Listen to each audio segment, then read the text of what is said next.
আসসালামু আলাইকুম এভরিওয়ান। আজকে আপনাদেরকে জানাবো গন্ডার সম্পর্কে। গন্ডার আমাদের এই পৃথিবীতে বহু বছর ধরে বসবাস করে আসছেন।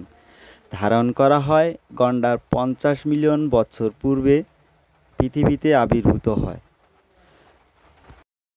পৃথিবীতে বসবাস করে 5 ধরনের গন্ডার, যা 2 ধরনের গন্ডারকে আফ্রিকা মহাদেশে পাওয়া যায় এবং 3 ধরনের গন্ডার এশিয়া মহাদেশে বসবাস করে।